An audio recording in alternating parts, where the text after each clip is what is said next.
the behavior actually needs to have impact. It needs to take you toward that aspiration. It can't be an ineffective behavior. So number one. Number two, it needs to be a behavior that you can do. So don't pick something that's impossible. And then number three, pick a behavior that you actually want to do.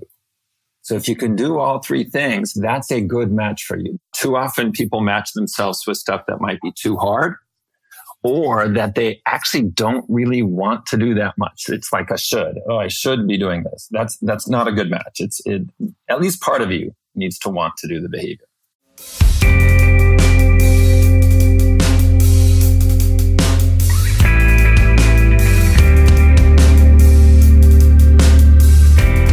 This is Love Your Work, and I'm David Cadavy.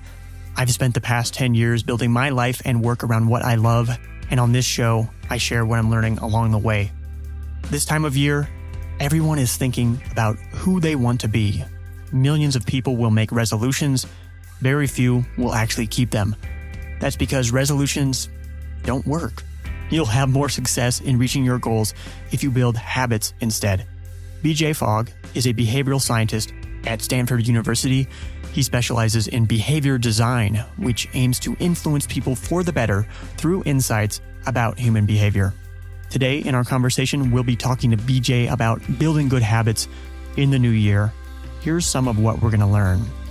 You need to pick habits with the right characteristics to be successful in building those habits. So what are the components of a habit that will stick? What are the most common mistakes that people make in trying to build those habits? And you've probably heard that it takes 21 days to build a habit. Turns out that that is a myth. How long does it really take to build a habit? And before we get started, I want to say hello to some of our listeners out there. Hello to Tariq Aziz. Tariq tagged me on Instagram the other day. He made some cool lettering that says the heart to start. I reshared it on Instagram, so if you want to see it, it's at @Cadavy, and of course I tagged Tariq in that post if you want to follow him. The Heart to Start, if you didn't know, is my new book, which is available on Amazon right now on Kindle and paperback, and the audiobook version is coming very soon to Audible. If you feel like 2018 is your year, if this is the year when you're finally going to make that special thing that you and only you have to offer the world, go ahead and pick up a copy of The Heart to Start. How can you overcome fear, self-doubt, procrastination, and finally bring your work into the world? That's what I do in this book. I share my story as well as the stories of guests that I've had here on Love Your Work, and we help you break down creative resistance and make your work real. And the response to The Heart to Start has been really great so far. Thank you so much for the ratings on Amazon. If you have read The Heart to Start, please visit cadavy.net/rate. Click on a star rating. I don't think you even need to write a review. You can just click on a star rating. If you do that, it's a huge help. Again, it's cadavy.net/rate. And it's been a really great experience bringing this book into the world. Of course, when I write a book, I kind of write it for myself in many ways, or at least that's the case with this book, as I'm always trying to find the courage myself to put my work out into the world. And I experienced that with this very book. It was very nerve-wracking to put this book out there. So I'm not just touched, but I'm also relieved that it is resonating with people. I'm reminded of a story of Jackson Pollock, the great painter, who is of course known for his drip paintings, which were completely groundbreaking, unlike anything anybody had seen at that time. And one day, I guess, Jackson asked his wife, fellow artist Lee Krasner, he asked her, "Is this a painting?" He didn't want to know if it was a good painting. He just wanted to know whether what he was standing in front of was a painting at all. And that's kind of how I felt when I was putting this book out. I was kind of wondering myself, like, is this a book? So I think that part of that doubt came from writing the book that came naturally to me. I self-published this book, and when I was originally trying to go with the traditional route, I often felt like I was kind of trying to make a book that was like other books, or like a book that wasn't me. It didn't feel like me. And instead, I ended up writing the book that felt right to me. And so I'm very glad. I'm looking at the Amazon reviews lately and very glad that The Heart to Start is indeed a book.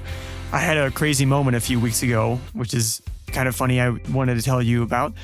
When I had the book available for crowd editing, I was sitting in a cafe in Medellin, and the guy sitting next to me tapped me on the shoulder. And so I looked over at him and he smiled and he said, it's good. And he pointed at his laptop. And so I looked at his laptop. And for a moment, it was like I had fallen through a wormhole into another dimension. Like my vision just went dark for just a split second. And I started to wonder, was I awake or was I dreaming? Because on the screen of his laptop, it said the heart to start. And I couldn't figure out for a second, how he got it on his laptop. Now, of course, I had sent the draft of the book to a couple thousand people. But the chances that one of those people would sit at a table next to me in a cafe in Colombia, of all places, well, that just didn't seem likely. So it was hard for me to put two and two together for a moment there. But that's exactly what happened. So hello to Esteban, who is an early reader of The Heart to Start. Thanks for making my brain explode. That was very cool to see The Heart to Start spread so far that it ended up right back where it started, in a cafe in which I had worked on the book. This episode is sponsor-free, which means a big thank you to the Love Your Work Elite members supporting this show on Patreon. We've had some new members trickling in over the past few weeks. Thank you to our newest member, Janice Hasaris. Now, we aren't yet at the level where our episodes are fully supported by members. If we were able to get about 32 of you, just 32 of you to pledge just $5 a month, that would be the break-even point. So, while almost half of the expenses of publishing this episode are supported by Patreon supporters, a little bit more than a third, almost a half, the rest of it comes out of my pocket. So, as you think about who you want to be and what you want to stand for in 2018, please consider supporting Love Your Work on Patreon. Vote for a healthy definition of success. Vote for satisfying work. Vote with your dollars at lywelite.com. That's lywelite.com. Here is BJ Fogg.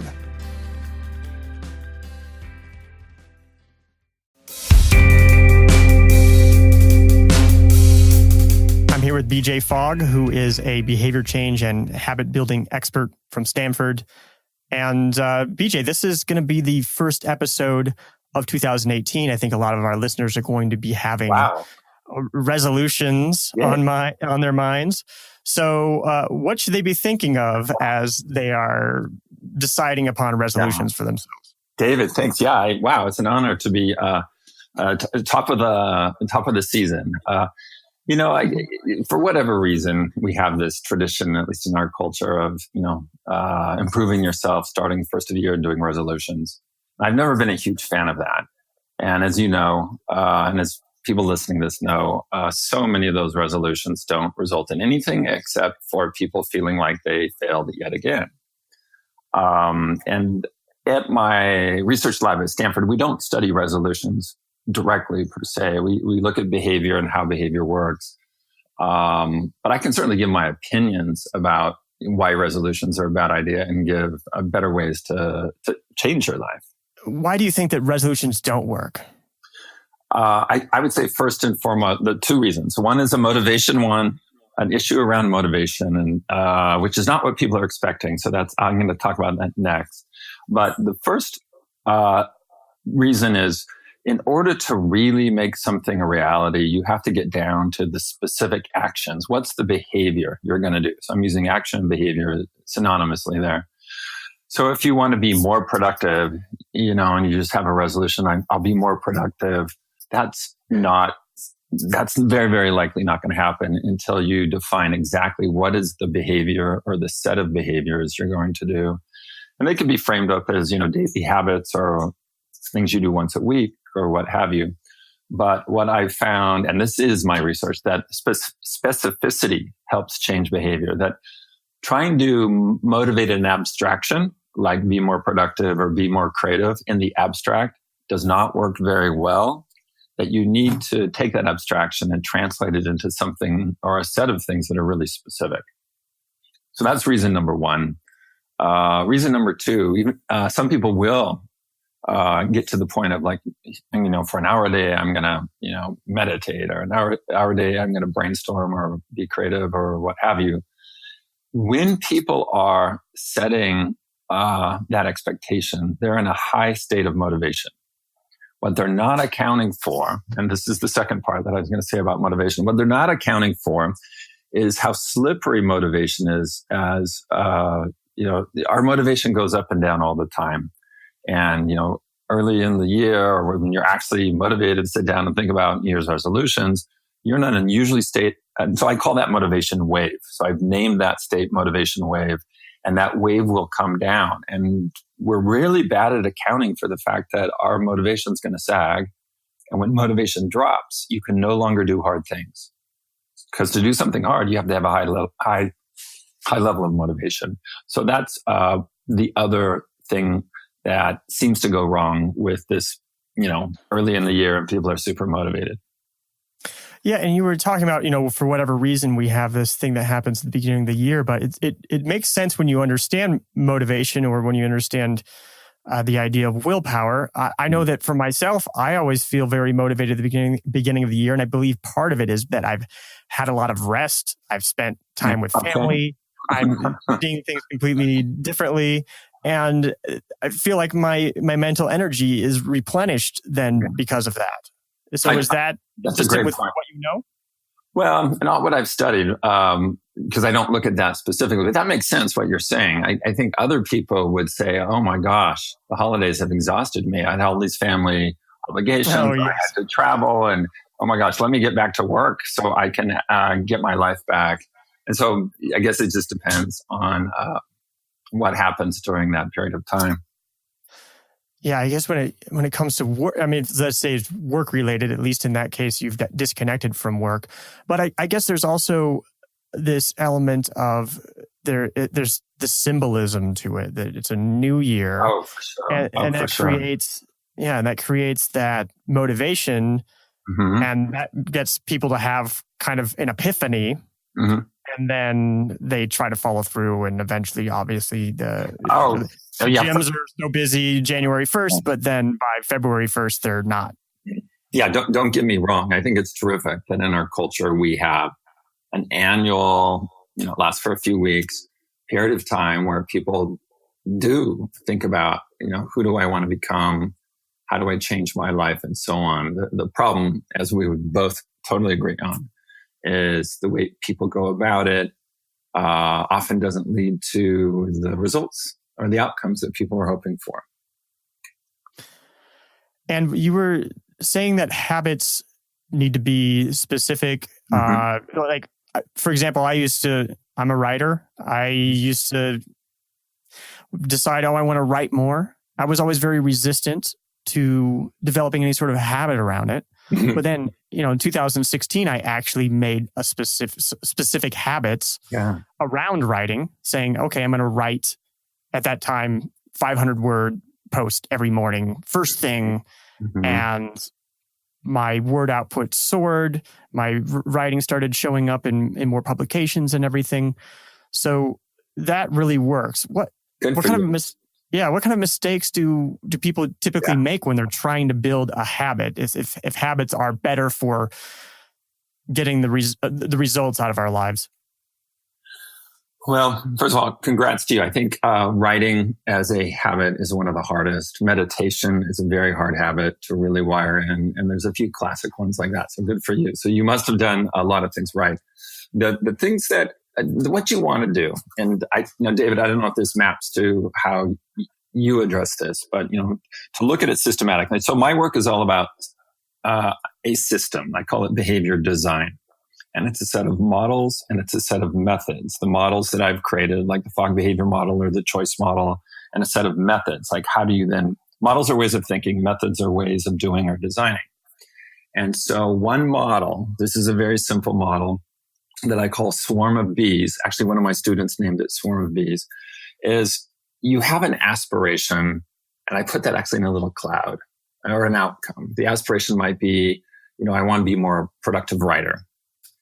Now, there are 12, 50, probably 100 different behaviors that can take you to that aspiration. So I put little bees with arrows, like the letter B with arrows that go up to that cloud. And what you want to do is say, given this aspiration of reducing my stress or being a more productive writer or, losing weight or whatever it is, what are behaviors that will help me get there?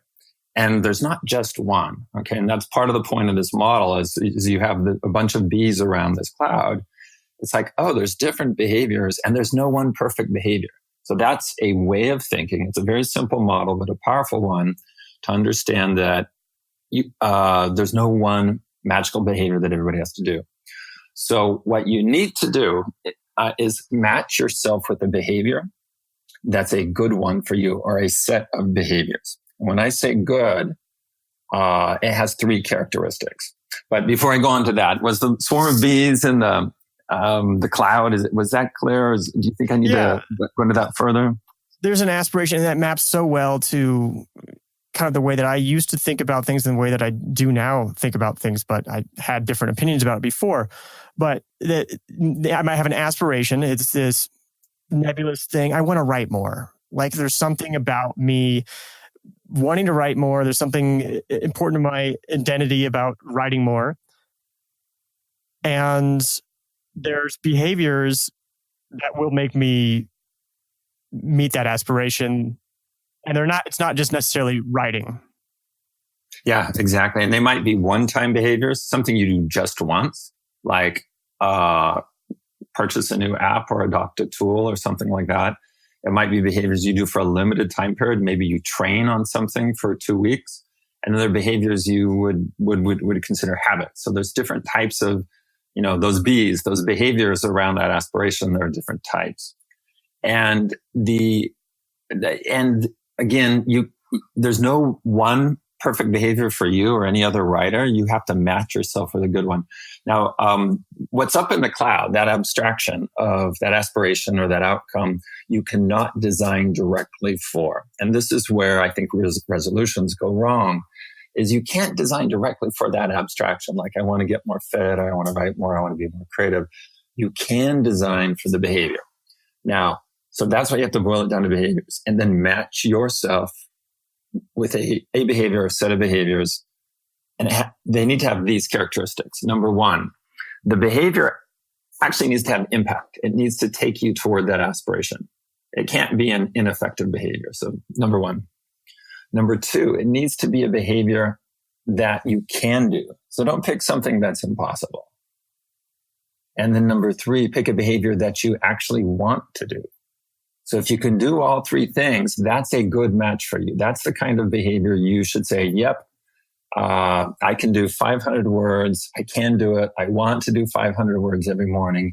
And it's going to be effective in leading me to this aspiration of being more productive. So that's a good match. Too often people match themselves with stuff that might be too hard, or that they actually don't really want to do that much. It's like a should. Oh, I should be doing this. That's not a good match. At least part of you needs to want to do the behavior. Okay, so it has to be effective. You have to be able to do it. It has to be something that you want to do. And that sounds perfect too, because so 500 words, I had tried that before. I had tried 1,000 words before. Mm-hmm. And I think there were certainly 1,000 words I couldn't handle at all. I could do it for a couple of days. Mm-hmm. I would totally lose motivation. 500 words, I don't think I could have done it earlier, but at that point I had practiced writing enough that 500 words was totally doable. These days I can do 1,000. I do more than 1,000 most days. But yeah, I think it sounds like there has to be like this sort of achievement window that you have to go through, where it's got to be enough that your ego doesn't revolt on you and decide, like, I don't know if it's like a child or the monkey mind or there's something inside of you that says, this is an unreasonable demand. I'm not going to deal with this. And then starts fooling you into not doing the thing. Is that? Yeah. Well, when behaviors seem really hard, it seems like our brain has a way of helping us forget to do them or not doing them, right? And so for you to scale back from 1,000 to 500, that was great, because what people miss is that consistency matters so much more than the actual size of the behavior. So as you know, I've created a behavior change method called tiny habits. And you make the behavior really, really, really small. And when it's really, really small, then it doesn't require a lot of motivation to do it. So you can be very consistent. Now you can do more than the tiny behavior. So like if you were struggling with 500, and I'm so glad that you can do that, but not everybody listening will be able to do that, scale it back to 50. Because if you can't get yourself to 50, then that's a real, that's a signal that maybe you actually don't want to do that behavior. Maybe you need to pick a different one. But if you are consistent with 50, and most days when you do 50 words, you're really going to say, I'm going to keep going and do more. But if you stop at 50, and this is the tiny habits mindset, the tiny behavior is always fine. If you only do 50 and you stop, good for me, I'm done, you move on. But when you want to do more, you can. And here's something that I actually don't teach in the public Tiny Habits program. We teach our coaches, we train coaches in it, and I should be teaching in the public program. But as you progress and as you find yourself more and more able, let's take you, David, as you do the 500, sure. And good for you for doing it. As you progress and you say, I can do 1,000, don't raise the bar on yourself to 1,000. Keep it at 500. And if you do 1,000, if you do 2,000, terrific. But if you raise the bar on yourself, then you're headed toward the approach that doesn't work, where you're now looking at something hard. You have to have a high level of motivation. The day when your motivation sags, or when you have a competing motivation, you don't do it. And then the habit starts to break. This is something I wonder about, because I don't know. I do see that building the habit first, like the habit in itself, building the habit itself is an accomplishment. Mm-hmm. So whether that's 100 words, which I've even, after doing the 500 words, I've reverted to doing 100 words when I'm busy working on other stuff and I just want to keep practicing. I'll do the 100 words. But I don't know. At a certain point, is there a point when it's okay to start upping the ante on your habit? No, actually, no. So I'm going to take a firm stand on it. What you did by giving yourself, like, I'm only going to do 100 words and be okay with that, that was exactly right. The way I talk about it is you want to keep the habit alive. The habit is writing every day. It's not, the word count doesn't matter. You want to keep it alive. And as long as it's alive, it's like a plant. As long as it's alive, it can grow, it keep growing, but you just don't want it to die off. So if you amp up, you can do more on the days that you want to, but if you raise the bar, if you set the expectation higher and higher, then you're ultimately not gonna, there's gonna be time when it breaks. So that's why in the tiny habits mindset, and so what you said is like right on, it's if you need to scale it back, do that. And this is really hard for people, David, really hard to do. Even when you just do 100 words, feel good about that. Don't feel bad about it. Don't feel like, I only got 100 words. No, go, good for me. Despite the craziness of my morning, or despite all the other issues, I got the 100 words done, and good for me. And move on. It's almost, I don't want to say it's a trick, a mind trick, but it's a mindset. It's a perspective on your habit and how you change your life. And in the tiny habits world, the perspective is you acknowledge the good things. You let yourself feel good about, the 100 words or even the 50 words. And the days when you don't do it, you don't get upset. You just move on and you do it the next day. And so it's about just developing this consistency at whatever size. And the smaller the behavior, the easier it is to do. In other words, it's not so susceptible to the swings in motivation. I'm curious why you're reluctant to call it a trick. Because that's totally what I call it myself. Well, as a scientist, it's really tough to say, here are BJ Fogg's tricks. Your weird techniques. Tricks. Okay. Yeah. It's a technique. There's things I do that I do call tricks to people that come to my boot camp and whatever. It's like, if I don't feel like working out on a given day, I just say, hey, I'm just going to go work out for 4 minutes. That's all. Set the timer 4 minutes. When 4 minutes comes, I am done. I have a gym in my garage, so it's really easy to do. Just, walk from my home office to my garage. 4 minutes, I'm done. And I get on the air assault bike, like from the CrossFit gym. I really love air assault, but I've tricked myself. I've kind of like told myself, just do 4 minutes. But here's what happens. About 3.5 minutes, there's a change that comes over me. And it's almost right on cue. So that I'm starting to like it. And by the time 4 minutes hits, almost always, I'm feeling good and I want to continue. Okay. But if I had said I got to go to 30 minutes or an hour, I would have never walked into the garage. So yeah, it is a kind of trick. But that's okay. This is something that I did when I was writing my first book. Actually, I was really struggling with getting started every day. And so I would set a timer for 10 minutes. I would do it first thing in the morning, set a timer for 10 minutes, and I'd write, and it would be like, okay. And inevitably I would get thirsty. Yeah. I'd think, I need to eat something. I would be like, I need to go to the bathroom or something like that. But I would just say, nope, 10 minutes. You can do it for 10 minutes. Beautiful. And then the next thing I knew, none of that stuff was going on. And I was in momentum, and I would go for 2 hours or so. See, good for you. I mean, that's for whatever reason in our Western culture, people say, I've got to do this big thing. And if I don't do this big thing, then I can't feel good about it. And that's exactly, in some ways, at least in the tiny habits world, what I'm trying to help people understand. That's not a good way to go. And what you've done, David, is exactly the right thing. Good for you. And that's probably why you're so successful. You've been able to do that. Now, let me ask you a question. How do you, if you only do 100 words, is there a kind of self-talk or a kind of thing that you, how do you reconcile that with being the high performance, high achievement, aspiring David? Oh, yes. That's a very good question, because there's an ego component of and I've experienced it with the book that I'm writing too, is that my last book was pretty successful. And then there's all this pressure of, the next book's got to be just as successful. Mm-hmm. And this is interesting. I've actually learned to take a little bit of pleasure in going the opposite route of, let's see if this silly little thing works. I'll just write 100 words a day, and I'll put it on Medium, and it did surprising. It had like I have a little blog on Medium called 100 Words About, and one of my posts was 100 words about 100 words, and how if you wrote 100 words a day, what that would be, so.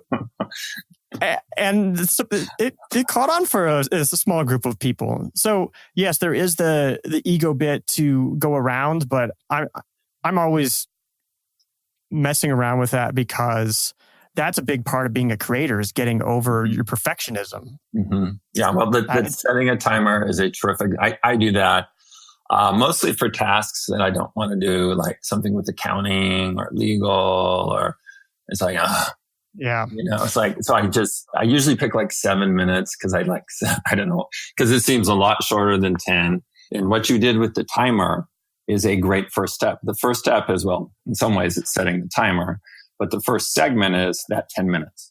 Then that propels you to do subsequent steps. That's a well-designed first step will entice you to take it, and it will propel you to take subsequent steps, whether it's that morning or whether it's the next day. I want to be specific about this, because sometimes people get confused that I'm talking about the Pomodoro Technique with this 10-minute thing as an example. The Pomodoro Technique, from what I understand, is you set a timer for 25 minutes and you have a 5-minute break, and then you do another 25 minutes. Whereas this sort of technique is more about just getting through the start, knowing that you will probably keep going. Yeah. I always like to say, if I had to take a break every 25 minutes, I would reconsider my line of work. Yeah, what we're talking about is different than Pomodoro. It is the trick yourself into getting started writing or exercising or, doing some accounting you have to do. I wanted to circle back to what you were saying about not making the habit, upping the ante on the habit. Yeah. Not upping the ante on the habit, because I experienced an interesting thing, which I would love to hear your thoughts on, which was that when I went from writing the 500 word post a day to I was then working on something else and I didn't have as much time to do that, I started writing the 100 word post a day. And a really funny thing happened, which was that when I was done with my 100 word post, I suddenly wanted to reward myself, and I the way I was rewarding myself when I was finishing my 500 word posts, I would, be write for an hour, hour and a half, finish my 500 word posts. And then I would go to Twitter. I'd go to Facebook. I'd go to Gmail, and it was fine because I had done something. But then after I did the 100 words, suddenly I felt like I needed this same reward, and it was difficult to stop myself. Do you have any thoughts on what was going on there? Not well. Let me address it this way: the thing that keeps you going. There's two different directions I can go here. I'll do the first one fast, and I'll come to the second one. As you do a behavior, let's say every day, you will get better at doing it. In other words, it gets easier to do. So your skill will increase. You'll be better at writing. You'll be better at exercise. You'll be better at doing the accounting, what have you. So if it's easier to do, that means you can do more of it with the same level of motivation. So if you look at my behavior model, behavior happens when motivation, ability, and trigger come together in the same moment. And to back up about 10 minutes, it's no accident that you match yourself with the behavior that you want to do and can do. That's motivation and ability. So what I'm talking about comes from a system. These are not just random principles. As you do a behavior and repeat it, it almost always gets easier to do, which means you can do it more intensely or do more of it. And so that means you don't have to increase your motivation to actually do more. So that's one thing to understand, is that over time, you will naturally do more. And if you feel successful in doing the behavior, like you writing the 500 words or 100 words, then it will increase your motivation to continue. That's why it's so important to frame whatever you did, the 100 word, the 50 word, the 400 words, to think of it as like, good for me, I got this done. Look at the positive side, because then that increases your motivation to do it again. Now, if you look at the negative side, like, I did 50 words, I was 450 words deficient, then that seems to, and I'm not a neuroscientist, but it seems to make you forget or not want to do it. So what I do know, and this is, Fogg maxim number 2. Well, it's punishment, right? Is when you fail at a goal, you basically punish yourself. Yeah. If you feel bad about it, then you're, because you don't want to feel bad. And so it's so important to feel successful, to continue on these kinds of quests. I made a maxim out of it. It's help people feel successful. So that's if you're designing products or services. If you're doing it for yourself, it's help yourself feel successful. And I know that's going to strike people as just really odd and maybe delusional. But the way behavior works, that's really important for a lot of these challenging aspirations like productivity and creativity and stress and so on. When you match yourself with the behavior, you need to feel successful as you do the behavior. That's what keeps you going. Maybe one element that was going on was that I was going for a goal of 100 words, but that was, I was stopping. My goal was finish a completed 100 word post. It wasn't necessarily do 100 words and it sits there and I'm not sure what I'm going to do with it. And so maybe there was a completion thing going on that was, again, I'm not a neuroscientist or a scientist in any regard, but I think of it as like, gave myself a little dopamine hit. Yeah. And then I wanted this reward of looking at social media. Do you have any thoughts about the contours of what was going on there? And I don't know. It's hard for me to explain that, from a systematic perspective without asking a bunch more questions about it. But instead, I'll give this generalization. Often to succeed with habits, you need to lower your standards. And I know for, people listening to the podcast and the kind of people that look at my work and so on, they don't want to lower their standards. They have high standards. That's why they're spending the time. But in reality, if you want to have habits, if you want to be good at creating habits, bringing new behaviors into your life, one of the best things you can do is just lower your standards. Like, make the behavior smaller. Don't insist on being perfect every day. If you miss a day, get over it. Don't make a big deal out of it. Don't count streaks. I'm not at all a fan of streaks, because at some point that streak's going to break and it can have a demotivating effect. So, lower your standards and just really look and see in that 100 words, whether it was a finished piece or not a finished piece. It's like, I did it. I did 100 words. Yeah. Bam, good for me. Good for me. My mind trick is permission to suck. Basically, yes, giving myself permit. Just the idea of permission. I don't know if this works as well for everybody else, but just the idea of permission opens up permission to do all sorts of things, but permission to suck being one of them, relevant to what we're talking about, is like, it's okay if this isn't any good. Or if this is only 100 words, that's very powerful for me. Is that consistent with other people? Well, I think it's consistent with an effective habit maker like yourself, I think. But some people are just going to go, no, I have these high standards. I'm not sure why our culture, we're all in a certain segment of our culture. You're part of it. I'm part of it. Probably all your listeners are. And we've achieved things, and we've achieved things through hard work. But, probably smarter than average, and maybe way smarter than average. And we're used to just walking into a class and not studying and taking tests and succeeding. But guess what? When it comes to how behavior works, your intelligence, people's intelligence can actually work against them. I'm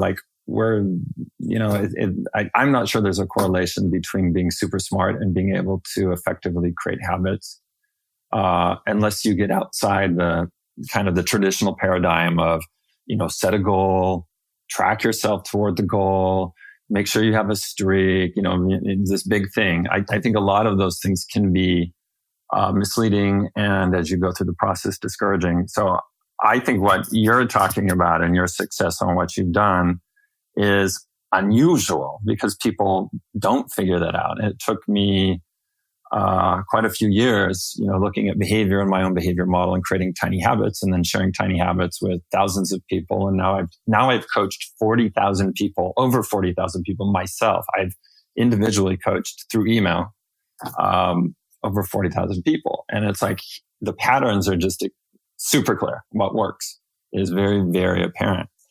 But it goes against the traditional notions that either we see on TV or read in magazines, and certainly not the tradition of just, set a New Year's resolution and somehow magically that aspiration will come true.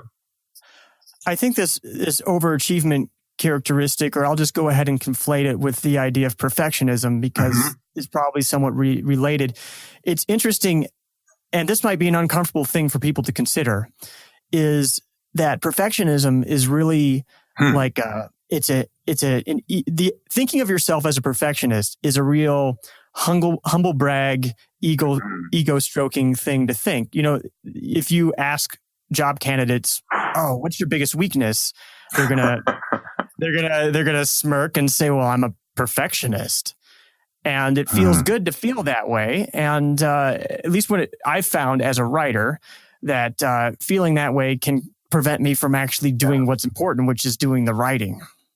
Yeah. I think you're making a great point there.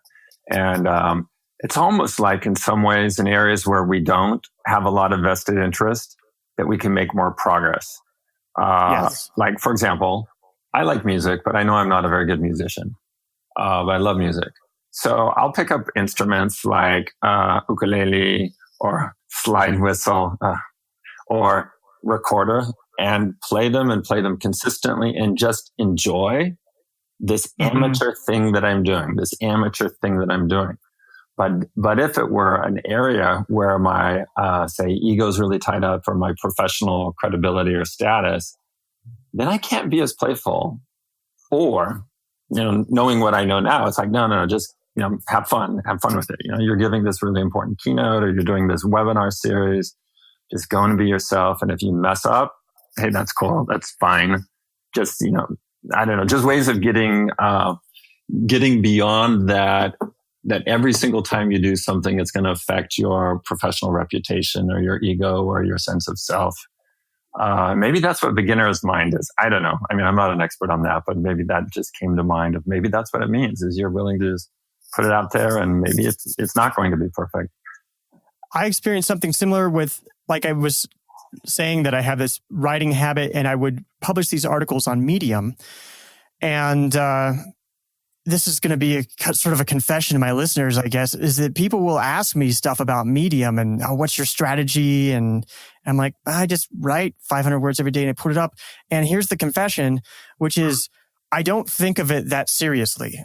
I actually think of it, I don't take it seriously at all. There's certainly times where I do write and I write harder and I write more seriously, kind of like you might go to the gym and some days you're really intense and other days you're happy that you made it. But most of the time when I'm writing on there, I'm just happy that I wrote something. And it has an interesting, it's like a reverse psychology effect because the work ends up being much better than the non-existent work that I would have done or not done had I taken it more seriously. Yeah. I'm gonna make one very specific suggestion to the people listening, because I love what you're saying, and I like how you have figured out on your own without doing like experiments, of thousands of people, of how to create this habit. Just, if you're listening and it's like, oh yeah, here's this thing I want to do. Yes. And I'm falling into this perfectionism trap that David's talking about. Just one time, give yourself permission to lower your standards or, do a bad job just once and go, good for me. I did it. I did this thing, whether it was good or bad, just try it once. And the reason I'm saying that is it might seem too impossible, David, for people to go, okay, I'm going to lower my standards after 20 years of being this high achieving person. And now I'm hitting some roadblocks and I still have to be this high achieving, perfect person. They may not be able to say, I'm going to lower my standards from now on. So I'm saying do it once and see what happens. And then maybe do it for 3 days in a row and see what happens, just to build your confidence that you can do it. I love that advice because it brings up a point that I think is very important, which is that the act of lowering your standards is a skill that I've found anyway, is that I still struggle with it all the time, every day. But I have gotten better. I've found that I can sit down and get on a keyboard and write stuff that isn't good. And that's an accomplishment that I can do that without feeling paralyzed, without feeling the self-judgment all the time. And it's something that I'm constantly fighting is can I do work that's below my standards? Which David, I can see it now. Somebody's going to tweet, BJ and David, talk for an hour about lowering your standards, the value of compromising. Yeah, but I think it's just there is a skill to quieting the internal critic. Is for some people, I think. Yeah. Well, yeah, and some people will be able to do it better than others. I think it's kind of a trust issue.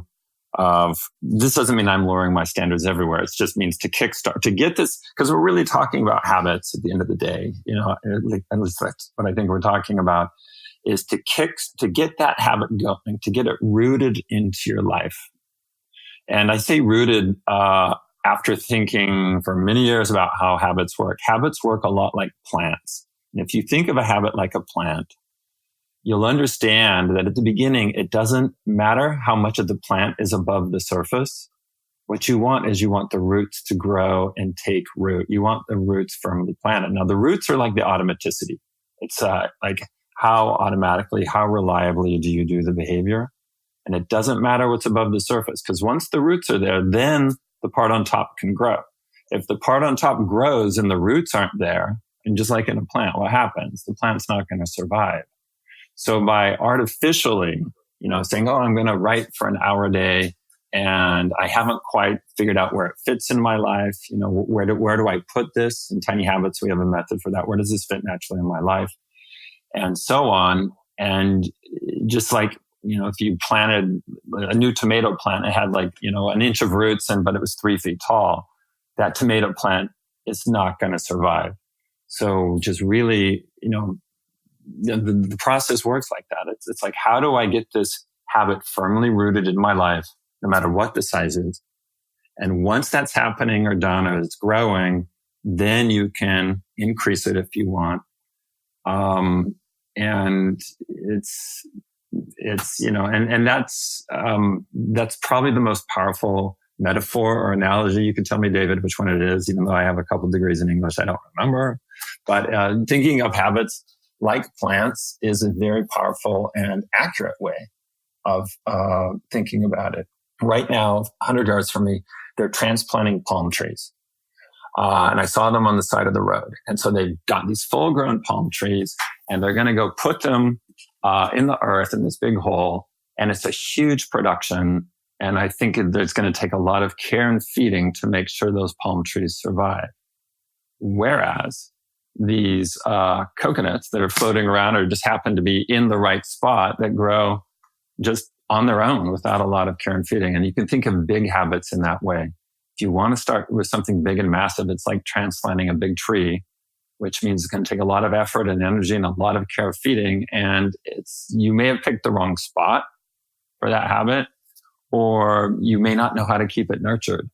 And so that's one of the reasons why I'm always like, no, start it really, really small, find where the habit fits, and then grow the roots. And the roots, the way I think about it, as you feel good about what you've done, like good for me for doing 100 words or 500 words or 50 words, that like grows the roots. That helps it get more firmly planted. And then you can play around with, doing more than that. And you may find that, 622 words is optimal for you, but you don't always have to do that. You can always do 100, and 100 is fine. I'm glad you brought up this transplanting analogy. I guess it's an analogy. I don't know. I don't have any English degrees. Because tiny habits really helped me when I was transplanting myself. I had a nice, healthy workout schedule habit going, and I had a number of things that would help me keep that in place. One of them was that I would go to group classes, and so I would have to go to class because it was on a certain schedule, and if I missed it, I would be totally screwed. But then I moved to Colombia. And so as I was moving, I was like, well, there's not group classes of the style of fitness that I want to do. And I'm moving. I'm just struggling to figure out how to feed myself when you get discombobulated like that. And so my habit was, after the writing session on Monday, Wednesday, Friday, I would go to the gym for 15 minutes. Mm-hmm. And it was just total acceptance. Go to the gym for 15 minutes, feel good about it. It doesn't matter what you do. Just go. And after, maybe a couple months of that, then I started ramping it up to 30. And then I had a trainer design a program for me. And so now I don't have to think about it. There's a lot less mental energy going into maintaining that habit. I have not missed a workout in the 2 years that I've been here. Well done. There's patterns to all of this. And what you're describing, there's the pattern where as you feel successful, even on small things. So, one of the patterns is, you've heard this and your listeners have heard this: change leads to change and success leads to success. That's a pattern. And even though those sound like cliches, that's how habits work. And so you can start anywhere, because as you feel successful, you'll do more. As you change, you open yourself to other changes. So you went 15 minutes or bigger workout to a trainer. You probably were too afraid or not confident enough, or even wanted to have the trainer when you started. So your wants will change over time. So that's why you shouldn't, I say you shouldn't start with shoulds. Like, I should, be working out, an hour a day in the morning. If that's not if you don't want to start there, don't start there. But trust that that as you progress with something small and something related, that thing that felt like a should will become a want. And it's just like taste change, and what you want changes over time if you're doing, related behaviors, however small, and feeling successful. And the key is this, that you naturally start doing bigger things without even designing it specifically. It just happens. There's this ripple effect. And I was measuring that. 80% of plus people reported that within 5 days, they started doing other behaviors. About 18% on average reported doing a big behavior. Wow. And so there's this ripple effect. And then it finally clicked, the mechanism. The mechanism is like, what caused this? What was behind it? And it was an insight that I had that didn't come out of, actually running an experiment. But and now I'm quite sure, because I started measuring this in other ways, but here's what happens. As you do a behavior, let's say, let's go to nutrition. A lot of people want to eat better. As you start eating better, even if it's very, very small, let's say you just eat, a healthy snack in the afternoon. As you do that and feel good about that behavior, however small, you will start thinking about yourself in a new way. You will start thinking, oh, I'm the kind of person who eats healthy snacks. Oh, I'm the kind of person who eats healthy. And it will generalize out and affect other aspects of your nutrition. So in other words, there's an identity shift that happens when people do a behavior like writing 50 words a day. Oh, I'm a writer. Or eat healthy snacks. I'm the kind of person who eats healthy. And then that ripples out to other parts of their life. And once I saw that, and then once I confirmed it through, the measurements I was doing on a weekly basis, I was like, oh my gosh, that's like amazing. Even a small thing, if people feel successful about it, even changing a small thing will shift that person's identity. And then that opens them up to other changes, and it propels them to continue. And I was like, oh my gosh, there it is. There's the trick. I don't want to call it trick. There's the key right there. There's the crux. Give me a good word there, David. You're a word guy. I would call it a trick, but I can do that because I'm an info marketer. So, but there it is, right? And so, but you can't go to somebody directly and go, "Hi, you are a person that cares about nutrition," or "Hi, you are a consistent writer. You're a writer." At least I don't think you can do that. But what I do know is when people see evidence that I'm the kind of person that eat healthy snack, it changes how they think about themselves. And then that identity shift then has ongoing effects. And wow, I think that's it right there. I mean, that's what you want. Now that being a healthy eater doesn't generalize to I'm the kind of person who cares about my finances, or I'm the kind of person who gets a lot of sleep. There are it seems to be these identities are connected with different domains. Yeah, I've seen this. I guess I think of it as sort of like the way that a crack grows on a sidewalk or something, or the way that the Grand Canyon has been carved, that it just happens over time if you just get that first thread started. And I have a relevant story to one of the listener questions. We were on Twitter. There was one of the listeners who was asking, is there any tiny habit practice to break social media addiction? And I actually had an experience like that where I was scrolling through Facebook, sometimes an hour at a time, literally saying out loud, I do not want to be doing this. And the way that I overcame it was I was having a conversation when I first met a friend. He was saying, oh, I get like a pile of books from the library and I just set them out in front of me and I pick one up and I look at it for a second and I pick another one up and I look at it for a second. And I said, okay, well, that's interesting because when I pick up a book, I feel pressure to finish the book. And so it was interesting that he had completely flipped everything so that he had permission to pick up a book, read just the subheads or pick up a page and start reading it there, or read the table, just the table of contents. And so I started doing that. I got a whole bunch of books. I set them out. And anytime I felt the trigger of wanting to go on Facebook, like a little tinge of anxiety or something. Yeah. I would pick up a book, and I had total permission to read as little or as much as I wanted. But at least the thing was that when you gain momentum in picking up Facebook, then you just end up with your brain fried because you've gone through a million different newsfeed items. But when you gain momentum in reading a book, now you're reading a book. Now you're doing slower, more methodical thinking.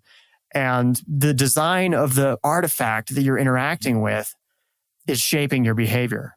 Yeah, I love that as an example. Let me give a method, a method that I teach in my boot camps for deriving that and other options. So up in the little cloud, up in the aspiration cloud, you just write it down and then say, oh, use Facebook less, or stop using Facebook, or don't use Facebook in the evenings, whatever your aspiration is. And then imagine, and I call this method magic wanding.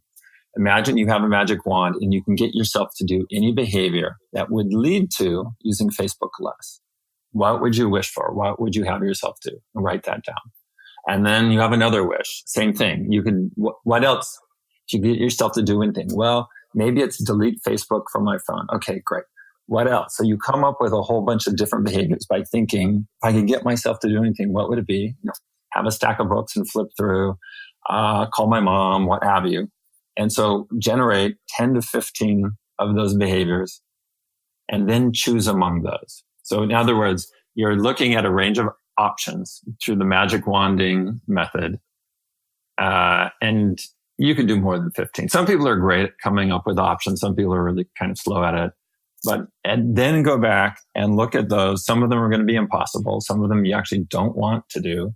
Match yourself with those that are going to be one that's going to be effective.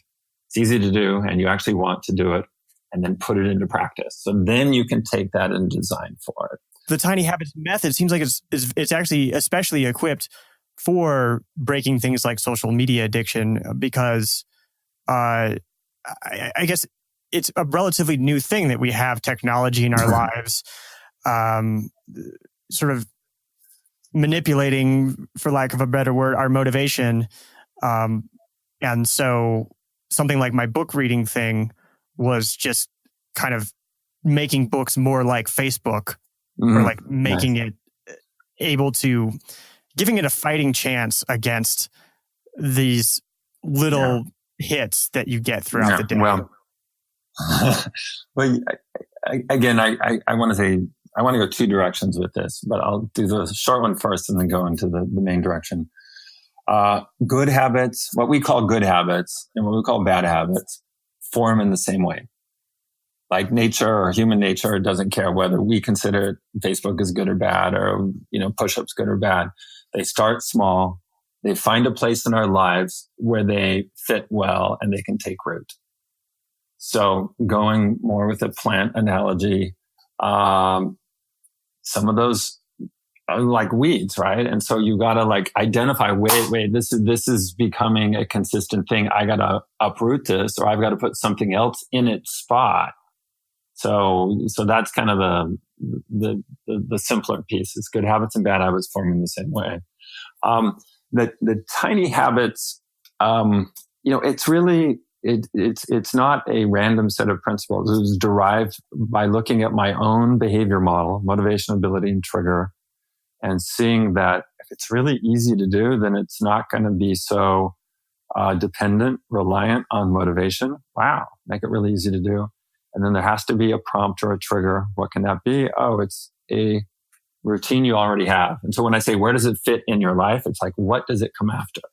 It's easier to create habits in the morning than any other time of the day, for most people anyway, because for the reason you said, your morning is structured, it's routinized, it hasn't gotten crazy yet, you haven't had any huge emergencies.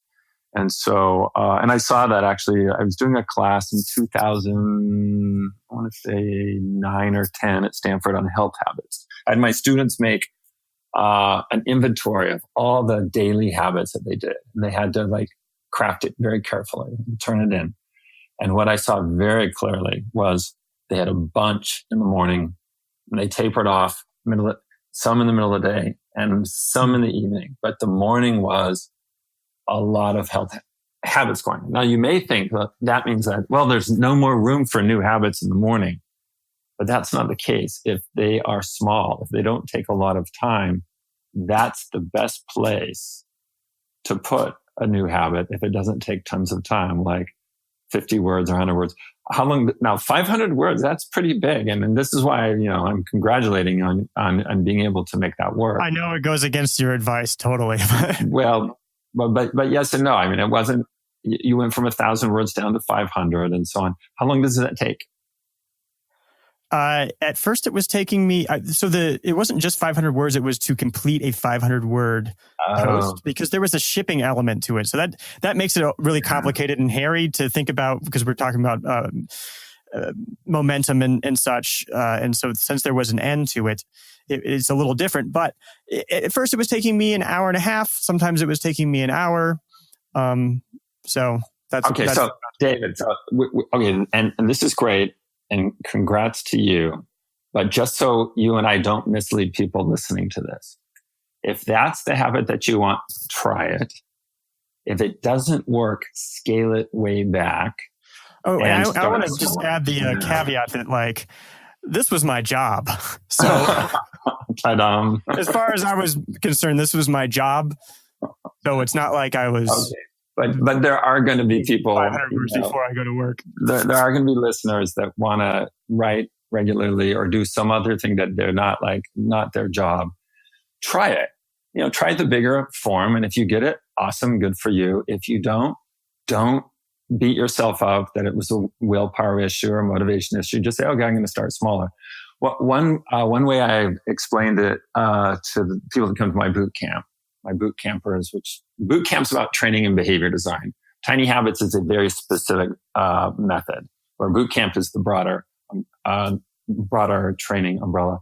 It's if you wanted to, play beautiful music, you wouldn't start with a concerto. You would start with something simple, and you would start with something you actually like, and you'd work up to the concerto. If people dive right in and say, I'm going to write 2,000 words every morning from now on, that's like somebody who doesn't play the piano saying, I'm going to play this concerto. It's just going to be frustrating. And so I'm thinking that you did the etudes and you did the simple pieces and you worked your way up to the point where even if it is your job, you're able to do that. I mean, it wasn't you just suddenly did that. There was a progression of skills. Years before I could do that. Yeah. So, I mean, and if you could articulate what those steps were, so I've not worked on that particular habit of writing or any kind of creativity, but if you could say, hey, here are the different ways to start. And there's more than one way to start, just like swarm of bees. Do this and make progress and just trust over time. You're going to have more skill and more motivation to do this bigger thing. Because I don't want people to think just by listening to you and me talk that then they're going to magically be able to play the concerto or write 2,000 words in the morning. Yeah. Every day. Well, it's funny you mention it because actually the book that will be out by the time this conversation is out is called The Heart to Start. So it's all about starting. So nice. Perfect for our listeners to start check that out. I want to make sure that we cover another listener question before we go. Okay. We had one listener asking probably about the thing that you hear over and over again that I'm going to say it's a myth. I'm guessing that it takes 21 days to build a habit. This listener wanted to know what does the science say about how long it takes to build a habit? Does it depend on the person? What sort of factors control this uptake time? And it sounded like you had a long answer, so I don't know if there's enough time for it, but that's the question. Yeah, I'll try to give a short answer to it. First of all, you would have to define what habit is. And people I've come up with, there's 7 different uses of that word. The way I think about habit is it's an action that you do without thinking. So it's something you do quite automatically. You're not deciding, you're not deliberating, you just do it. And so what defines habit in that context, it's automaticity. How automatically do you do it?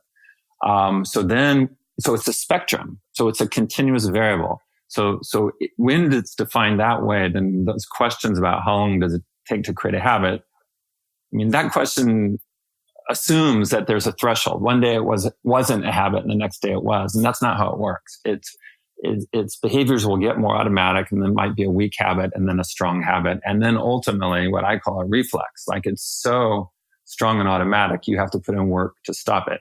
So I don't really buy into any of the research that says X number of days, at least not from the way I define habits. So they probably have ways they've operationalized that term.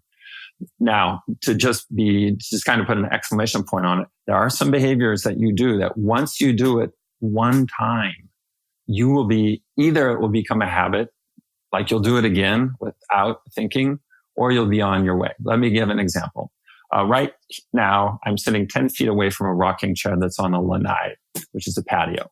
And it's this outdoor rocking chair that folds up. Well, before I had that rocking chair, I just had like a chair from Home Depot, like a garden chair. So I'd sit in that chair in the evening and sit there and read and what have you. Then one day, I got this foldable rocking chair, like this camp chair. And I put it on the lanai and I sat on it. And after about 10 seconds, I was like, man, I love this. Guess what? From then on, I never sat in the Home Depot chair. I always sat in the rocking chair. So after sitting in the rocking chair one time, that then became the habit. How long does it take a teenager to create the habit of carrying a cell phone around? Almost instantly. Some people, after the first time they use Lyft or Uber, they never consider going out in the street and hailing a cab again.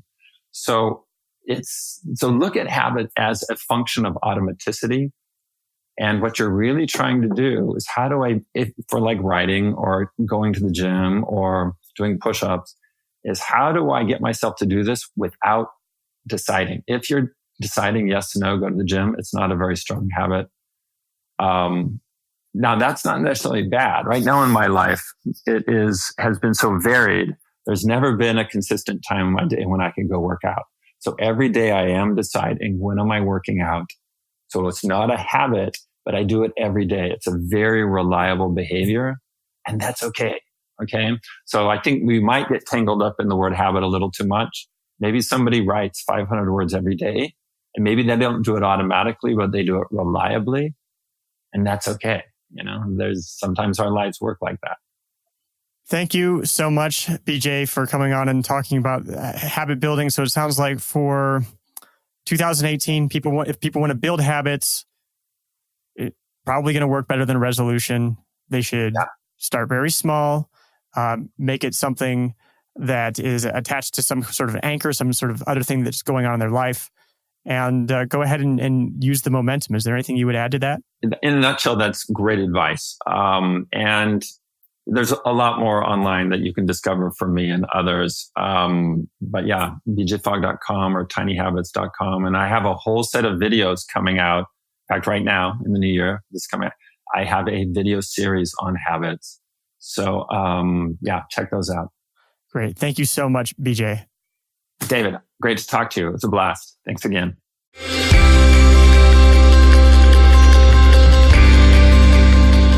I hope that conversation with BJ Fogg helps you build healthy habits in 2018. Make 2018 your year to be the human that you want to be. And if you want to make this new year your year to bring your art into the world, check out my new book, The Heart to Start.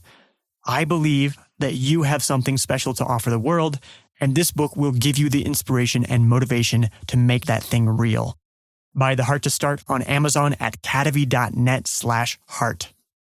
Is Love Your Work helping inspire you to pursue the life and work that you love? If so, I could really use your help. This show takes work and it takes money to make. To keep making the show and to keep it free for everyone, it needs your support. Besides subscribing and reviewing the show, there's one big thing you can do to help, and that is to donate. I work to make this show nourishing and thoughtful. In an economy that's all about grabbing attention, this is not the short route to success. If you believe in Love Your Work's message of living a balanced life and finding fulfilling work, please join Love Your Work Elite, hosted on Patreon. Patreon is a platform that lets you support creators like me, vote with your dollars, and keep Love Your Work going. You're going to get bonus content and a discount on Love Your Work merchandise. Learn more at lywelite.com. That's lywelite.com. Love Your Work is brought to you in part by top Love Your Work Elite members such as Arif Akhtar. This has been Love Your Work, and I'm David Kadavy. The theme music for this show is At Sea by Durena from the album About Everything and More by arrangement with Deep Elm Records at deepelm.com. Love Your Work is a production of Kadavy, Inc.